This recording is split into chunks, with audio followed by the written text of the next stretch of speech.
দেওবাৰে নিশাৰ ভাগত অসমত ভূমিকম্পই জোকাৰি যায়। এই ভূমিকম্পৰ অভিকেন্দ্ৰ আছিলে থিম্ফু। এই ভূমিকম্পৰ জোকাৰণি হয়তো আপুনিও অনুভৱ কৰিছিলে। ৰিক্টাৰ স্কেলত এই ভূমিকম্পৰ প্ৰাবল্য আছিলে 5.8 আৰু এই ভূমিকম্পৰ ফলত সৌভাগ্যক্ৰমে অসমত বৰ বিশেষ ক্ষয়ক্ষতি নহল। কিন্তু এছিয়াৰ আন এটা প্ৰান্তত আন এক ভয়াৱহ ভূমিকম্পই জোকাৰি যায় পুৱতি নিশা আৰু ইয়াৰ ফলত বিস্তৰ ক্ষতিসাধন হয়। ফিলিপাইনছত অহা বৰ ভূমিকম্পই বিস্তৰ ক্ষতিসাধন কৰে আৰু জনতাৰ মাজত ব্যাপক প্ৰতিক্ৰিয়াৰ সৃষ্টি হয়। কেৱল সিমানেই নহয়, এই ভূমিকম্পৰ পাছতেই ফিলিপাইন চৰকাৰে ছুনামিৰ ৱাৰ্ণিঙো জাৰি কৰা পৰিলক্ষিত হৈছে।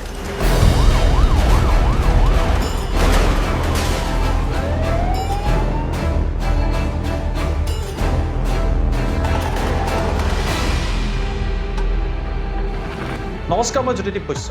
বিগত সময়ত দেখিবলৈ পোৱা গৈছে যে দেশৰ বিভিন্ন প্ৰান্তত বা বিশ্বৰ বিভিন্ন প্ৰান্তত সৰু বৰ ভূমিকম্প আহি আছে। হঠাৎ প্ৰকৃতিয়ে বিভিন্ন প্ৰান্তত ৰুষ্টৰূপ ধাৰণ কৰিছে। কেতিয়াবা ভূমিকম্প আহিছে, কেতিয়াবা ধুমুহা আহিছে। অসম আৰু উত্তৰ পূবতো বিগত 2-3 বছৰত কেইবাটাও সৰু বৰ ভূমিকম্পই কঁপাই গৈছে।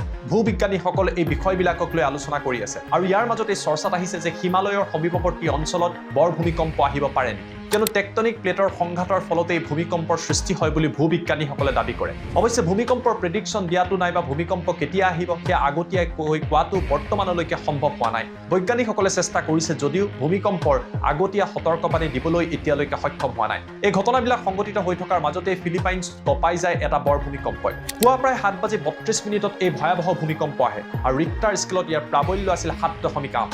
ফিলিপাইনছৰ মিণ্ডানাও নামৰ এটা উপকূলীয় অঞ্চলত এই ভূমিকম্পৰ অভিকেন্দ্ৰ বুলি জানিব পৰা যায় আৰু ইয়াৰ পাছতে সমগ্ৰ অঞ্চলটোত হাহাকাৰ লাগে। সামাজিক মাধ্যমত ইতিমধ্যে এই ভূমিকম্পৰ ফলত হোৱা ক্ষয়ক্ষতিৰ বিভিন্ন ভিডিঅ' আৰু ফটো ভাইৰেল হৈ পৰিছে। আমি আপোনালোকক সেই দৃশ্যবিলাক দেখুৱাৰ পৰা বিৰত আছো, কিয়নো দৃশ্যসমূহ অতিকৈ ভয়াৱহ। ক'ৰবাত অট্টালিকা বাগৰি পৰিছিল, ক'ৰবাত বিদ্যালয়ৰ ছাত্ৰ-ছাত্ৰীসকল মুকলি আকাশৰ তললৈ ওলাই আহিবলগীয়া হৈছিল। মুঠৰ ওপৰত ফিলিপাইনছত ভয়াৱহ পৰিৱেশৰ সৃষ্টি হৈছিল। এই ভূমিকম্পৰ ফলত ফিলিপাইনছত 19 গৰাকীতকৈ অধিক লোকৰ মৃত্যু হৈছে আৰু 130 গৰাকীতকৈ অধিক লোক বিভিন্ন প্ৰান্তত আহত হৈছে। ফিলিপাইনছৰ জনতাৰ মাজত এই ভূমিকম্প অহাৰ পিছতে হাহাকাৰ লাগে। 7.8 প্ৰাবল্যৰ এই ভূমিকম্পই কঁপাই যোৱাৰ পাছতেই জনতাই লৰা ধপৰা কৰে। সুৰক্ষিত স্থান বিচাৰি জনতা ওলাই আহে আৰু এইদৰে ফিলিপাইনছত হাহাকাৰ পৰিৱেশৰ সৃষ্টি হয়। কেৱল যে এই ভূমিকম্পই ফিলিপাইনছে কঁপাই গৈছিল এনেকুৱা নহয়, সমীপৱৰ্তী কেইবাখনো দেশৰ ওপৰত ইয়াৰ প্ৰভাৱ পৰে। ইণ্ডোনেছিয়াৰ পৰা আৰম্ভ কৰি জাপান পৰ্যন্ত এই ভূমিকম্পৰ ফলত কিছু প্ৰভাৱ পৰিলক্ষিত হয়। এই ভূমিকম্প ইমানে শক্তিশালী আছিল যে কেইবা ছেকেণ্ড পৰ্যন্ত ফিলিপাইনছৰ মাটি আৰু বিভিন্ন প্ৰান্ত কঁপি আছিল। জনতাৰ মাজত হাহাকাৰ লাগিছিল। ইয়াৰ পাছতে ফিলিপাইনছৰ ৰাষ্ট্ৰপতিৰ তৰফৰ পৰা সামাজিক মাধ্যমত লিখা হয় আৰু ছুনামিৰ ৱাৰ্ণিং ফিলিপাইনছ চৰকাৰে জাৰি কৰে। ফিলিপাইনছৰ ৰাষ্ট্ৰপতিয়ে সামাজিক মাধ্যম এক্সত লিখে যে জনতা সাগৰীয় অঞ্চল বা উপকূলীয় অঞ্চলৰ পৰা আঁতৰি থাকিব লাগে, কিয়নো ছুনামিয়ে ভয়াৱহ ৰূপ ধাৰণ কৰাৰ সম্ভাৱনা আছে। ফিলিপাইনছৰ কেইবাটাও প্ৰান্ততে ভূমিকম্পৰ পাছত সাগৰৰ ঢৌ উঠি অহা পৰিলক্ষিত হয়। এই সাগৰৰ ঢৌৰ ফলত যথেষ্ট ক্ষতি হোৱা বুলি জানিব পৰা গৈছে। অৱশ্যে 5 পৰা 6 ঘণ্টাৰ পাছত স্বস্তিৰ নিশ্বাস পেলাই ফিলিপাইনছৰ জনতাই, কিয়নো ছুনামিৰ ৱাৰ্ণিং আঁতৰ কৰি দিয়া হৈছে। অৱশ্যে ভূমিকম্পৰ পাছত ফিলিপাইনছৰ বিভিন্ন প্ৰান্তত আফটাৰ শ্বক আহি আছে আৰু আগন্তুক সময়তো এনেকুৱা সৰু বৰ আফটাৰ শ্বক আহিব পাৰে। কিন্তু ডাঙৰ প্ৰশ্নটো হৈছে যে হঠাৎ কিয় এনেকুৱা পৰিৱেশৰ সৃষ্টি হৈছে। এটাৰ পিছত আনটাকৈ ডাঙৰ ভূমিকম্পই বিশ্ব কঁপাই গৈছে। বিশেষকৈ 2020 চনৰ পাছত এই ভূমিকম্পসমূহৰ প্ৰাবল্য আৰু এই ভূমিকম্পসমূহৰ প্ৰৱণতা বৃদ্ধি পোৱা পৰিলক্ষিত হৈছে। আমাৰ অসম আৰু উত্তৰ পূবতো দেখিবলৈ পোৱা গৈছে যে বিভিন্ন সময়ত এনেকুৱা সৰু বৰ ভূমিকম্প আহিছে, কিন্তু এতিয়ালৈকে সৌভাগ্যপূৰ্ণভাৱে কোনো ধৰণৰ বৰ ভূমিকম্পই অসম তথা উত্তৰ পূব জোকাৰি যোৱা নাই। কিন্তু আমি অসম তথা উত্তৰ পূবত চেছমিক জোন 5ত বসবাস কৰোঁ, যি অতিকৈ ভূমিকম্প প্ৰৱণ। হিমালয়ৰ এই প্ৰান্তটোত ভূবিজ্ঞানীসকলে যিকোনো মুহূৰ্তত বৰ ভূমিকম্প অহাৰ আশংকা কৰে। অৱশ্যে আমাৰ ইয়াত সাগৰ নথকাৰ বাবে ভূমিকম্পৰ পিছত ছুনামি অহাৰ সম্ভাৱনা কম। কিন্তু যিবিলাক প্ৰান্তত সাগৰ আছে বা উপকূলীয় অঞ্চল আছে, ভূমিকম্পৰ পাছত বা বৰ ভূমিকম্পৰ পাছত সেই অঞ্চলবোৰত ভয়াৱহ ছুনামিৰ সৃষ্টি কৰে আৰু এই ছুনামিয়ে কেনেকুৱা ক্ষতি কৰে সেয়া আমি ইতিহাসৰ পৰা ইতিমধ্যে দেখা পাইছোঁ। অসমতো 1897 চন আৰু 1950 চনত বৰ ভূমিকম্প আহিছিল। 1897 চনত অহা ভূমিকম্পৰ ফলত চান্দুবি হ্ৰদৰ সৃষ্টি হৈছিল। আনহাতে 1950 চনত যি ভূমিকম্প আহিছিল সেই ভূমিকম্প যথেষ্ট ভয়াৱহ আছিল। ইতিহাসৰ পাত লুটিয়ালে দেখিবলৈ পোৱা যায় যে অসমৰ বৰ ভূমিকম্পৰ সময়ত 50 চনৰ ভূমিকম্পৰ সময়ত প্ৰায় এটা সপ্তাহ বিভিন্ন সময়ত অহা আফটাৰ শ্বকৰ ফলত কঁপি আছিল। ৰাস্তাত চিৰিয়াল ফাট মেলিছিল, যথেষ্ট ক্ষয়ক্ষতি হৈছিল। অৱশ্যে সেই সময়ত অট্টালিকা বিল্ডিং আদি নথকাৰ বাবে মৃত্যু হোৱা লোকৰ সংখ্যা কম আছিল। কিন্তু বৰ্তমান সময়ত যদি এনেকুৱা বৰ ভূমিকম্প অসম তথা উত্তৰ পূবত আহিবলৈ হয়, ইয়াৰ ফলত বিস্তৰ ক্ষয়ক্ষতি হ'ব আৰু ইয়াৰ বাবে ভূমিকম্প আহিলে কিসমূহ সতৰ্কতামূলক ব্যৱস্থা গ্ৰহণ কৰিব লাগে, এই কথাবিলাকক আমি গুৰুত্ব দিয়াৰ প্ৰয়োজন আছে। কেৱল কিমানেই নহয়, ৰাজ্যৰ ডিজাষ্টাৰ মেনেজমেণ্ট বিভাগৰ তৰফৰ পৰা সমগ্ৰ ঘটনাক লৈ জনতাক সচেতন কৰাৰো প্ৰয়োজন আছে।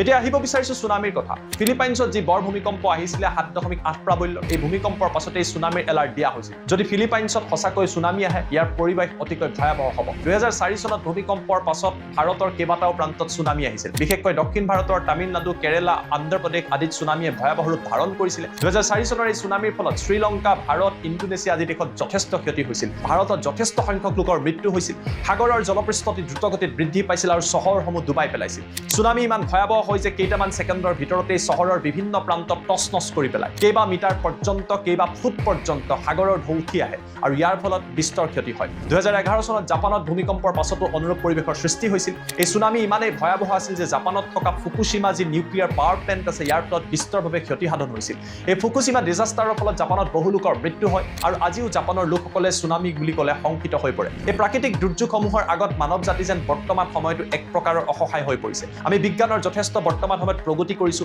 এআই পৰ্যন্ত আমি আগুৱাই গৈছো বিভিন্ন ৰবটৰ আমি সৃষ্টি কৰিছো কিন্তু কৰবাত নহয় কৰবাত প্ৰকৃতিৰ সন্মুখত মানৱ জাতি বৰ্তমান সময়টো স্তব্ধ হৈ আছে ভূমিকম্প সুনামি ধুমুহা আদি যেতিয়া আহে তেতিয়া প্ৰকৃতিৰ আমি শক্তি দেখা পাওঁ আৰু এই প্ৰকৃতিৰ শক্তিৰ ফলত কি বিস্তৰ ক্ষতি হয় সেই দৃশ্য মানৱ জাতিয়ে দীঘলীয়া সময় ধৰি আহিছে কিন্তু ডাঙৰ প্ৰশ্নটো হৈছে আমাৰ এই অঞ্চলটোক লৈ আমি যিহেতু সেছমিক জোন 5ত আছো এই প্ৰান্তত কোনো বৰ ভূমিকম্প আহিব পাৰে নেকি বিভিন্ন সময়ত বিভিন্ন বৈজ্ঞানিকে ভূবৈজ্ঞানিকে দাবী কৰি থাকে যে বৰ ভূমিকম্প হয়তো এই অঞ্চললৈ আহিব কিন্তু মই পুনৰবাৰ কৈছো যে এতিয়ালৈকে ভূমিকম্প কেতিয়া আহিব বা কোন সময়ত আহিব কোন প্ৰান্তত আহিব সেয়া বিজ্ঞানে ঠাৱৰ কৰিব পৰা নাই আৰু ইয়াৰ বাবে ভূমিকম্পৰ ফলত যথেষ্ট ক্ষতি হয় কিবা কাৰণত যদি এই ভূমিকম্পবিলাক নিশাৰ ভাগত আহে তেতিয়া ক্ষয়ক্ষতিৰ পৰিমাণ বৃদ্ধি পায় কিয়নো এই অঞ্চলটোত ইয়াৰ আগতে আমি নেপালতো বৰ ভূমিকম্প দেখিছো যি ভূমিকম্পৰ ফলত নেপালত যথেষ্ট ক্ষতি হৈছিল অৰ্থাৎ টেকটনিক প্লেটৰ মুভমেণ্টৰ বাবেই হওক বা এইসমূহৰ ঘৰ্ষণৰ বাবেই হওক ভূমিকম্প অহাৰ প্ৰায় পৰিলক্ষিত হয় ভূমিকম্পৰ নিচিনা প্ৰাকৃতিক দুৰ্যোগক আমি যিহেতু ঠাৱৰ কৰিব নোৱাৰো ইয়াৰ বাবে আমি সজাগতামূলক বা সাৱধানতামূলক ব্যৱস্থা গ্ৰহণ কৰিব লাগে ভূমিকম্প অহাৰ সময়ত কিদৰে পেনিক নকৰি নিৰাপদ স্থানত আমি আশ্ৰয় ল'ব লাগে সমান্তৰালভাৱে বেটাৰী চালিত টৰ্চৰ পৰা আৰম্ভ কৰি বিভিন্ন ইমাৰ্জেঞ্চিৰ সামগ্ৰী